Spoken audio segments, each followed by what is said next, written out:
விழாநாயகன் அவரை இத்தனை நாளாக தெரிஞ்சுக்காமல் இருந்தது என் குத்தம்தான். அவர் ஏதோ நான் பாக்கியம் அப்படின்னு நினைக்கிறாரு. இங்கே வந்தது எனக்கு பாக்கியமாக நான் நினைக்கிறேன். நான் சினிமாவில் பயப்படுறது ஒன்றுக்கு தான், டான்ஸுக்கு மட்டும்தான். அதில் நான் எப்படி இதுக்குள்ளே இன்றைக்கி நின்றுருக்கேன் அப்படின்னு நினைக்கும்போது எனக்கே சிரிப்பாக இருக்குது. மேடம் பேசும்போது கூட சொன்னாங்க, அது ரொம்ப பாராட்டி டூயில் ரோலை நாடகத்தில் எப்படி கொண்டாங்க. சினிமாலேயே ரொம்ப கஷ்டம் இந்த டூயில் ரோல் அப்படிங்கிறது. ஹிந்தியில் நான் பண்ணும்போது அந்த டூயில் ரோல் சீன்லாம் எடுக்கலான்னு சொல்லிட்டு போனேன். இப்போ எனக்கு ஒரே காம்ப்ளெக்ஸ் என்னென்னா, நான் டூயில் ரோல் எப்படி எடுக்கிறது, நான் பார்த்ததும் இல்லை எப்படி எடுக்கிறாங்கன்னு. எங்கள் டைரக்டரும் எடுக்கல, அந்த ஷூட்டிங் அட்டன் பண்ணல. அவர் ரொம்ப ஆச்சரியப்பட்டு அந்த கட் பண்ணுறது, கொடுக்கறது, அவர் வாங்கிறது, அது இதெல்லாம் அந்த எடிட்டிங் ரியலி இஸ் ஜீனியஸ் அப்படி இப்படிங்கிற மாதிரி அமிதாப் பச்சன் அவர்கள் ரொம்ப பாராட்டினது. இயல் இசை நாடகத்துக்கு உயிரூட்டி கொண்டிருக்கும் மரியாதைக்குரிய விஜயா தாயன்பன் அம்மையார் அவர்களுக்கும், அவருக்கு துணையாக இருக்கும் தாயன்பன் அவர்களுக்கும், அவருக்கு இவர் குருஜி அப்படின்னாரு. எனக்குரிய பத்திரிகையில் இருக்கிற எல்லாத்துக்கும் குருஜி தான். நான் வர்றதுக்கு முன்னால் இருந்து நான் வந்ததுக்கப்புறம் இப்போவும் அவர் என்றைக்கும் அவர் என்ன எழுதினாலும் என்ன பேசினாலும் அது ஒரு ரசிகனாகவே நான் படிச்சுக்கிட்டு இருப்பேன். எப்போ படித்தாலும் அது மறுபடியும் ஃபோன் பண்ணி பேசுவேன். ராம்ஜி அவர்களுக்கும் விழாநாயகன் அவரை இத்தனை நாளாக தெரிஞ்சுக்காமல் இருந்தது என் குத்தம்தான். அவர் ஏதோ நான் பாக்கியம் அப்படின்னு நினைக்கிறாரு. இங்கே வந்தது எனக்கு பாக்கியமாக நான் நினைக்கிறேன். என்னென்னா, அவர் மட்டுமே இல்லை, அவர், அவங்க துணைவியார், அவங்க பொண்ணு, மாப்பிள்ளை, இப்படி சொன்னால் எல்லாருமே ஒரு கலை குடும்பமாக இருக்காங்க அப்படின்னு சொல்லும்போது, அப்புறம் இவங்க கூட சேர்ந்து மதுரை மாவா அவங்க என்ன கூப்பிட வந்தாங்க. அவங்களும் இதில் இணைஞ்சிருக்கேன் அப்படின்னு சொல்லிட்டு, ஆனால் அவங்க தான் முதல்ல ஃபோன் பண்ணி கூப்பிட்டுக்கிட்டு இருந்தாங்க. ஸோ இத்தனை நாளாக நான் தெரிஞ்சுக்காமல் இருந்தது அப்படிங்கிறது அது என்னுடைய தவறல்ல. ஏன்னா எனக்கும் டான்ஸுக்கும் அவ்வளோ பொருத்தம். நான் சினிமாவில் பயப்படுறது ஒன்றுக்கு தான், டான்ஸுக்கு மட்டும்தான். அதில் நான் எப்படி இதுக்குள்ளே இன்றைக்கி நின்றுருக்கேன் அப்படின்னு நினைக்கும்போது எனக்கே சிரிப்பாக இருக்குது. நம்ம போய் இதில் என்ன பண்ண போகிறோம் என்ன அப்படின்ட்டு. ஆனால் அவர் அவங்க ஃபோன் பண்ணி நேற்றே பேசிகிட்டு இருந்தாங்க. அப்புறம் இன்றைக்கி பார்க்கணும், இன்விடேஷன் கொடுக்கணும் அப்படின்னாங்க. ஸோ காலையில் வந்தப்போ உண்மையில் எனக்கு டான்ஸ் மாஸ்டர் அப்படிங்கிறது மட்டும்தான் நான் புரிஞ்சுக்கிட்டேன். அவங்க இன்விடேஷன் கொடுக்கும்போது அவங்களும் அந்த நடன இதில் இருக்காங்க அப்படின்னு சொல்லி தெரிஞ்சுக்கிட்டேன். பட்டு இவ்வளோ விஷயங்கள் அவங்க குடும்பமே எவ்வளோ ஓல்டு ரெக்கார்டெல்லாம் பண்ணியிருக்காங்க அப்படின்னு சொல்லும்போது நான் உண்மையிலே தெரிஞ்சுக்காமல் இருந்தது எனக்கு. ஆனால் பூர்ணிமாவுக்கு தெரிஞ்சிருக்கு. அதை அவங்க கரெக்டாக யார் இதில் இருக்காங்க என்னங்கிறதெல்லாம் கரெக்டாக தெரிஞ்சு வச்சுருக்காங்க.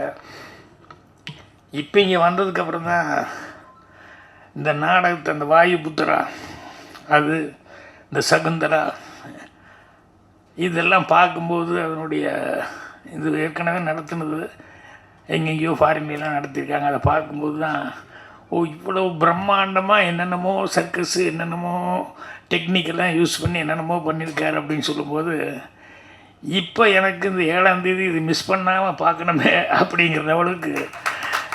ஏன்னா அதில் குதிரை ஸ்டேஜ் கொண்டு வர்றேன், இதை கொண்டு வர்றேன் அப்படின்னு சொல்லிட்டு எல்லாத்தையுமே எடுத்துகிட்டு வர்றேன் அப்படிங்கிறாரு. அப்புறம் இந்த டூயிலெல்லாம் அதான், அது எப்படி அவங்க மேடம் பேசும்போது கூட சொன்னாங்க, அது ரொம்ப பாராட்டி டூயில் ரோலை நாடகத்தில் எப்படி கொண்டாங்க. அது எனக்கு ரொம்ப காமெடி. என்னென்னா, சினிமாலேயே ரொம்ப கஷ்டம் இந்த டூயில் ரோல் அப்படிங்கிறது. எனக்கு கதையை நான் க்ரியேட் பண்ணிட்டேன். ஒரு கைதியின் டைரி, அதாவது ஆக்ரியஸ் தான் ஹிந்தியில் நான் எடுத்தேன், தமிழில் எங்கள் டைரக்டர் எடுத்தார். அதில் டூயில் ரோல் வர்ற மாதிரி நான் கதையை க்ரியேட் பண்ணிட்டேன்.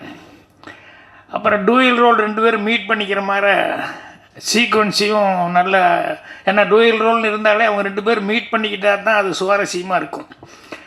அதனால் மீட் பண்ணிக்கிற மாதிரி ஒரு 3 காட்சிகளை க்ரியேட் பண்ணிட்டேன்.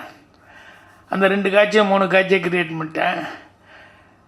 அதுக்கப்புறம் ஷூட்டிங்கில் வந்து அப்போ என்னென்னா கைதின் டைரி அப்போல்லாம் நான் வந்து தனியாக வந்து படம் முந்தான முடிச்ச வரைக்கும் எல்லா படமும் நான் வந்து தனியாக எடுத்துக்கிட்டு இருக்கிறேன். அதனால் இந்த படத்துக்கு ஷூட்டிங்க்கு கதை வசனம் விட்டு நான் எழுதி கொடுத்துட்டு நான் ஷூட்டிங் போக முடியல.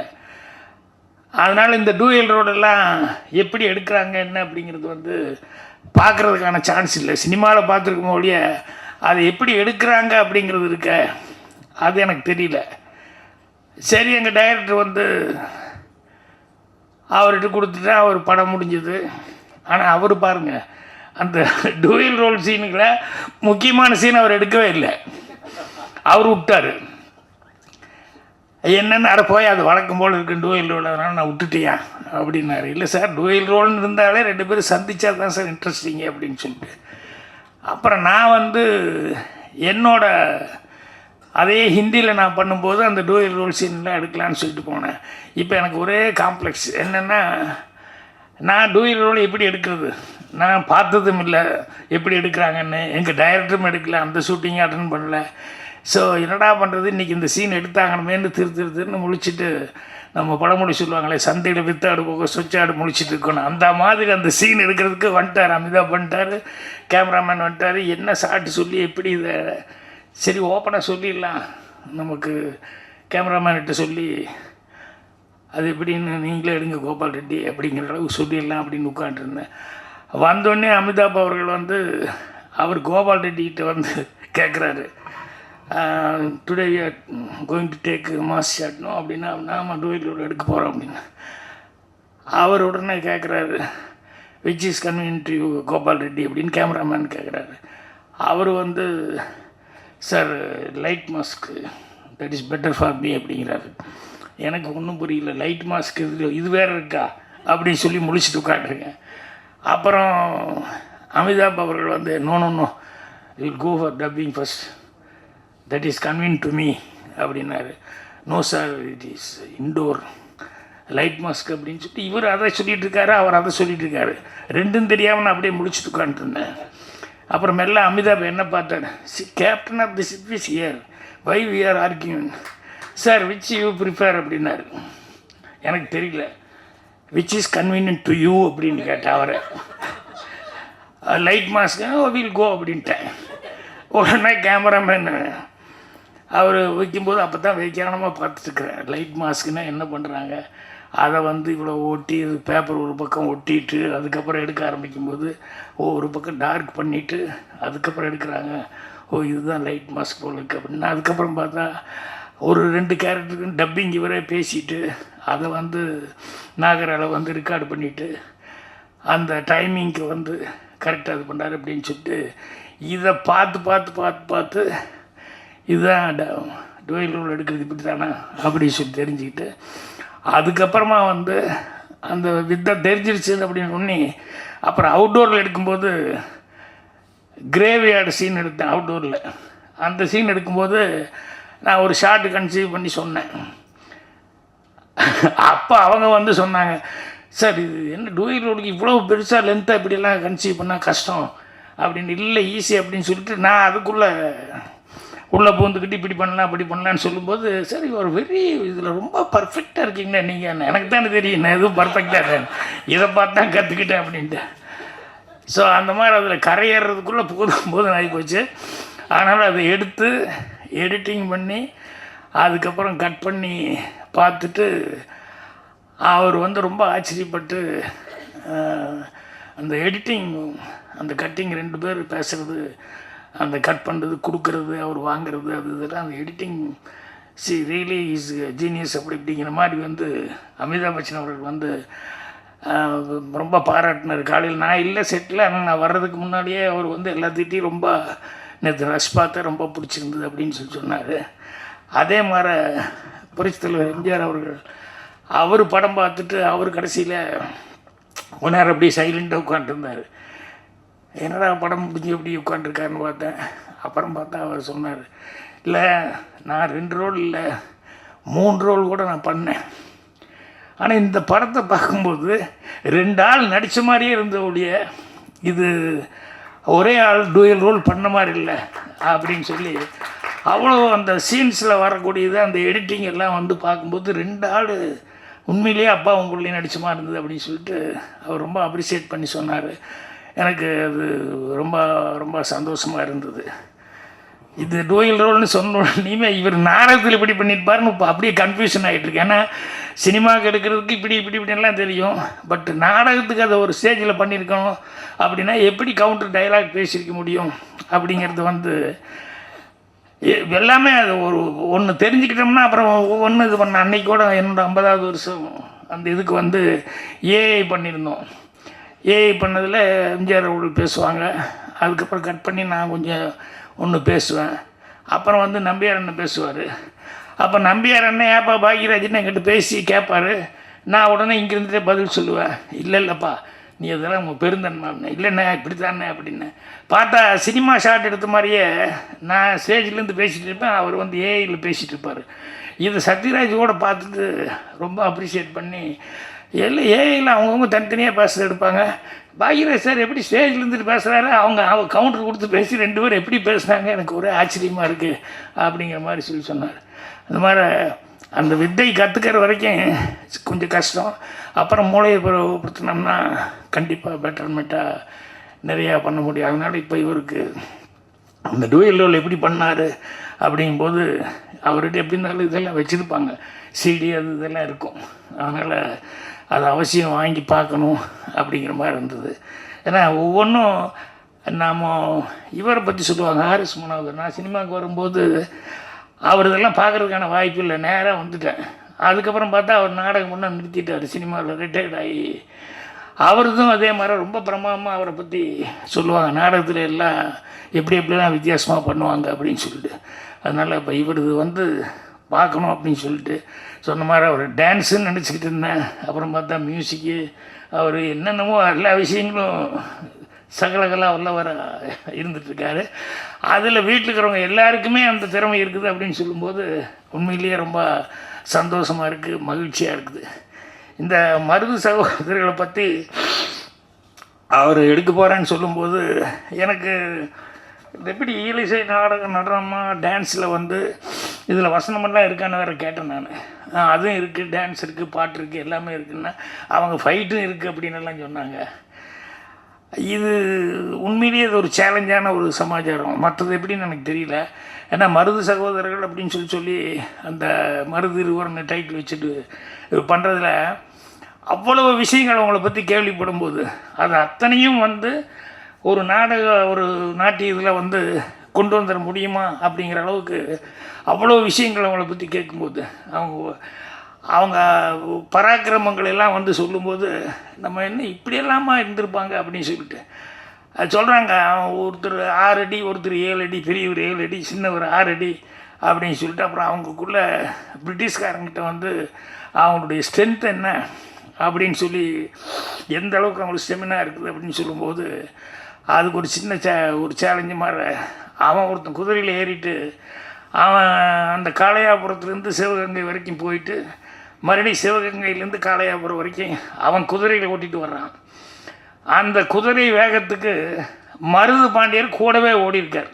அந்த 22 கிலோமீட்டர் வந்து அப்படி போகிறாங்கன்னு சொன்னால் எந்த அளவுக்கு வந்து அவங்களுக்கு அந்த இது இருந்திருக்கும் செமினா.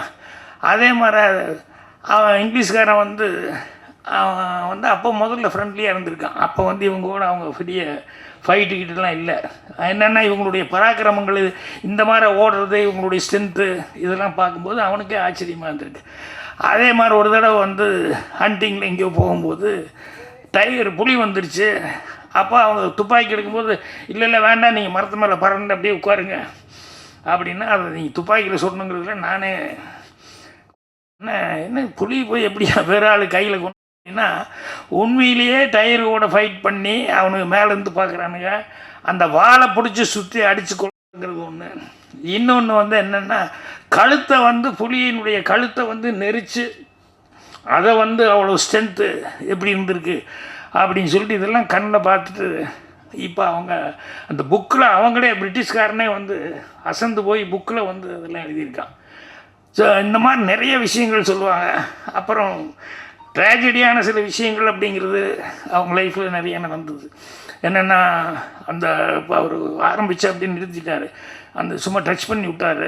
அந்த ஆர்ம்ஸ் ஆக்ட்னு சொல்லுவாங்கள்ல, இந்த கன்னுக்கு நல்லா வச்சுக்கூடாது இந்த மாதிரி இதெல்லாம் அப்படின்னு சொல்லிட்டு, இதெல்லாம் வந்து 1959 தான் வந்தது. ஆனால் வந்து அவங்க பீரியடில் தான் முதல்ல வந்து அவனுக்கு ஒன்றும் புரியல பிரிட்டிஷ்காரனுக்கு. என்னென்னா இந்த வளரி அப்படிங்கிறக்கூடிய அந்த இது வந்து அந்த பூமராக மாதிரி அதை விட்டால் அதில் அடித்து மறுபடியும் திரும்பி வரும். ஸோ இந்த சின்ன மருதெல்லாம் வந்து ஹார்ஸில் உட்காந்துக்கிட்டு அதில் போகவே எதிரி நோக்கி அட்டாக் பண்ணி வீசுவார். அது மெட்டல், வெயிட் வேறு அதிகம். அது போய் பிரிட்டிஷ்காரன் அந்த வீரனை வந்து அடிச்சுட்டு மறுபடியும் ரிட்டர்ன் ஆகி அவர் கைக்கே வரும். ஸோ அது எப்படி வருது, அது வர்றதுன்னு தெரியாதான். திடீர்னு ஏதோ பேர்டு பறந்து வர்ற மாதிரி இருக்குமா, ஆனால் பட்டுன்னு தலையில் அடிச்சுட்டு திரும்பி அவங்க கைக்கே போயிடுமா. ஸோ இது அவனால் சமாளிக்க முடியாமல், இது என்னடா இது எப்படி அடிக்கிறாங்க, இது இந்த மாதிரி ஒரு வித்தியாசமாக இருக்கேன்னு சொன்னவன் அதுக்கப்புறம் அவன் என்னென்னா அதை தடை சட்டம் கொண்டு வந்துட்டான். அப்போ அந்த அந்த வளரி அப்படிங்கிறத வந்து யூஸ் பண்ணக்கூடாது அப்படின்னு சொல்லிட்டு அவங்க ஜெயிச்சதுக்கப்புறம் அது ஒரு பெரிய சட்டமாக போட்டு அதுக்கப்புறமா வந்து அதை வந்து ஒரு தடை சட்டம் போட்டதுனால 25,000 அந்த வளரிங்கிறத வந்து கொண்டு வந்து ஒப்படைச்சிருக்காங்க. அப்போது எந்த அளவுக்கு அதில் பார்த்தா அதுக்கப்புறம் புதுக்கோட்டை தொண்டைமான் வந்து அந்த ஃபைட்டுக்குன்னே ஒரு படையை வச்சுருக்காரு. அந்த மாதிரி ஃபைட் பண்ணுறதுக்குன்னே ஒரு படையை வச்சுருக்காரு அப்படின்னு சொல்லி கேள்விப்பட்டேன். ஸோ இந்த அளவுக்கு வந்து இன்றைக்கும் கூட இந்த கல்லர் மறவர் அவங்க இருக்காங்க இல்லையா, அந்த கல்லர்கள் சில வீடுகளில் வந்து பூஜைக்கு வந்து எல்லா சாமானும் வச்சு இது பண்ணுறதுல வந்து அவங்க இந்த வளரி அப்படிங்கிறத வந்து அதை வச்சு பூஜை பண்ணுறாங்க அப்படிங்கிற மாதிரி சொல்லி இப்படி ஒவ்வொரு விஷயமும் அவங்க சொல்லும்போது அவ்வளோ அசத்தலாக இருந்தது. ஆனால் வேலுநாச்சியார் இருக்கும்போது அவங்களுக்கு வந்து இவங்கெல்லாம் சப்போர்ட் பண்ணி அவங்க ஒரு தடவை பிரிட்டிஷ்காரனை எதிர்த்து ஜெயிக்க முடிஞ்சுது. ஆனால் இவங்க வந்து அந்த அளவுக்கு இவங்களுக்கு சப்போர்ட் கிடைக்கல. ஆனால் இவங்களும் சொல்லும்போது சொன்னார், ஜம்பதீப பிரகடனமா அந்த இது அது வந்து முதல் தடவை இந்த கூட்டணி இப்போல்லாம் வச்சுட்ருக்காங்களே அந்த மாதிரி அவர் அப்போ ஃபஸ்ட் டைம் வந்து பிரிட்டிஷ்காரனை எதுக்கிறதுக்காக அவர் வந்து ஸ்ரீரங்கம் கோயில்லையும் அதுக்கப்புறம் வந்து இங்கே திருச்சி மலைக்கோட்டை அந்த சோர்லேயும் கொண்டு போய் போஸ்ட் அடித்து ஒட்டியிருக்காங்க. என்னன்னா இந்த பிரிட்டிஷ்காரனுக்கு ஆப்போசிட்டாக ஃபைட் பண்ண போகிறேன் அப்படின்னு சொல்லிட்டு இந்த போர் பிரகடன மாதிரி. அப்போ அதில் வந்து எல்லாத்தையும் கால்ஃபார் பண்ணும்போது நிறையா நம்ம ஆளுகளாம் பிரிஞ்சு இருந்திருக்காங்க. அதனால் ஜாதி மதம் பேதம் இந்தியன் கிறிஸ்டின் முஸ்லீமு அதெல்லாம் இல்லாமல் நம்ம எல்லாம் ஒன்று சேர்ந்து அவன் பிரிட்டிஷ்காரன் நம்மளை வந்து நம்ம நாட்டுக்குள்ளே வந்து நம்மளை இப்படி பண்ணிகிட்ருக்கான், அவனை நம்ம எதுக்கணும். அதனால் இதுக்கு நீங்கள் எல்லோரும் ஒன்று சேர்ந்து வந்து ஃபைட் பண்ணுறதுக்கு எனக்கு வந்து நீ கூட இருக்கணும் அப்படின்னு சொல்லி பிரிட்டிஷ் எதிர்த்து அவ்வளோ தைரியமாக வந்து ஒரு போர் பிரகடனம்னு சொல்லி போஸ்ட் விட்டிருக்காரு. அது பிரிட்டிஷ்காரனுக்கே ஷாக்காக இருந்திருக்கு. அதில் வந்து கீழே வந்து அப்போவே அவர் வந்து இப்படிக்கு கீழ்ப்படிதல் உள்ள தங்கள் வேலைக்காரன் சின்ன மருது பாண்டி அப்படின்னு சொல்லி போஸ்டரில் போட்டிருந்தார். ஸோ அப்போ எந்த அளவுக்கு அவங்க வந்து அதை எதுக்கும்போது எவ்வளோ இதோடு இருந்திருக்காங்க. ஆனால் யாரும் எதுக்கும்போது கூட இல்லாதனால வந்து எல்லாம் ஒத்துமையாக சேர முடியாதனால அவங்க போயிட்டாங்க.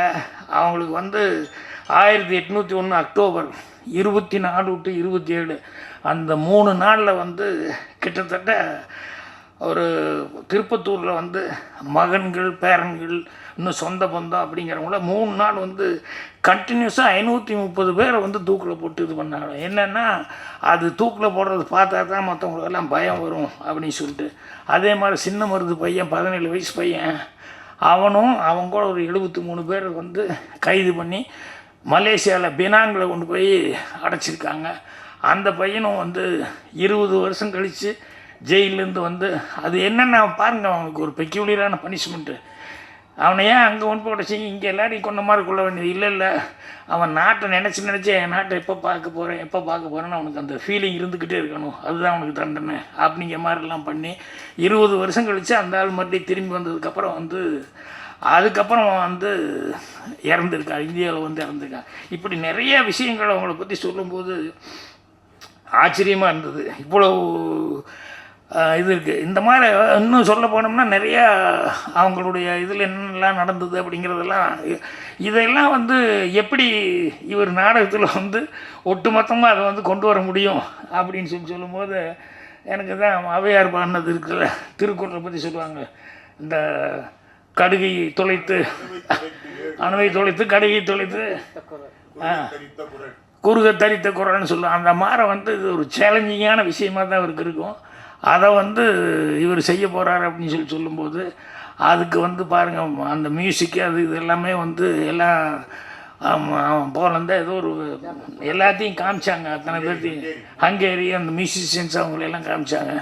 ஸோ எவ்வளோ பேரை வச்சு எவ்வளோ சிறப்பாக வந்து அந்த மியூசிக்கெல்லாம் பண்ணியிருக்காங்க. அப்படிங்கும்போது இது அவசியம் வந்து நம்ம ஆள் எல்லாருமே பார்க்கணும். ஸோ 7ஆம் தேதி இது சிறப்பான முறையில் எங்கே நடக்குதுங்க, நம்ம லேடி ஆண்டாள் இதில் அதில் நடக்குதுன்னு சொன்னாங்க. அநேகமாக இது மிகப்பெரிய ஒரு ஹிட்டாக, ஏற்கனவே அவர் பண்ணது 2மே ஹிட்டாக இருக்குது. இதில் மருது சகோதரர்கள் மருது இருவர் அப்படிங்கிறது வந்து நிறைய பொட்டன்ஷியல் உள்ள நிறைய மேட்ரு இருக்குது. ஸோ அதில் இருக்கிறதுலே பெட்டரான விஷயங்களாக வந்து செலக்ட் பண்ணி அதை தான் வந்து இப்போ நான் யூஸ் பண்ணிப்பான்னு நினைக்கிறேன். ஸோ அதனால் எனக்கு ரொம்ப சந்தோஷம். நான் வந்தோடனே ஓடிடலாம் அப்படின்னு நினச்சிக்கிட்டு தான் வந்தேன். இங்கே வந்து பேசுகிறத பார்த்தோன்னே அவங்க வீட்டில் இருக்கிறவங்க ஒவ்வொருத்தரும் ஒவ்வொரு விஷயத்தில் எவ்வளோ கெட்டிக்காரங்க அப்படின்னு சொல்லி எல்லாம் பார்க்கும்போது எனக்கு ரொம்ப நல்ல வேலை, இது மிஸ் பண்ணல, நம்ம கரெக்டாக வந்துட்டோம் அப்படின்னு சொல்லிட்டு எனக்கு இது ரொம்ப சந்தோஷமான விஷயமா இருக்குது. ஒரு மிகப்பெரிய ஒரு கலைஞனை வந்து அவங்க குடும்பத்தையும் சந்திக்கிறதுக்கான ஒரு வாய்ப்புகள், அவங்களே இருட்டில் இருக்கிறாங்க. அப்புறம் நான் பார்த்துட்டு போகிறேன். ஏன்னா இவங்க பேர் சொல்கிறாங்க, சித்ரான்னு சொல்கிறாங்க, காவியான்னு சொல்கிறாங்க. ஒவ்வொருத்தரையாக சொல்லும்போது எல்லாம் இருட்டுக்குள்ளேயே இருக்கிறதுனால நான் இப்படி இப்படி எட்டியே பார்த்துக்கிட்டு இருந்தேன். ஸோ அந்த கலை குடும்பத்தை சேர்ந்தவங்க எல்லாத்துக்கும் என்னுடைய மனமார்ந்த வாழ்த்துக்கள் தெரிவிச்சுக்கிறேன். அதே மாதிரி பத்திரிகையாளர்கள் சந்திப்பு தான். பத்திரிகையாளர்கள் அவங்க இன்றைக்கி 50 வருஷமெல்லாம் எனக்கு வந்து கொண்டாடினாங்க அப்படின்னா அதுக்கு பத்திரிகை நண்பர்களுடைய உதவி தான் எனக்கு மிகப்பெரிய உதவியாக இருந்தது. ஸோ இதுவும் அவங்க வந்து சிறப்பான முறையில் வந்து இதுக்கு வந்து அவங்க ஒரு உற்சாகமூட்டும் விதத்தில் விமர்சனங்களை கொடுத்து இதை பெரிய லெவலில் எடுத்துகிட்டு போவாங்க. இன்றைக்கி இப்போ ஃபஸ்ட்டு இந்தியாவில் இது பண்ணுறீங்க இல்லையா? ஸோ இதுவும் வந்து உலகம் பூரா போய் எல்லா இடங்கள்லையும் வந்து இது பேர் வாங்கணும் அப்படின்னு சொல்லி என்னுடைய மனமார்ந்த வாழ்த்துக்களை தெரிவிச்சுக்கிறேன்.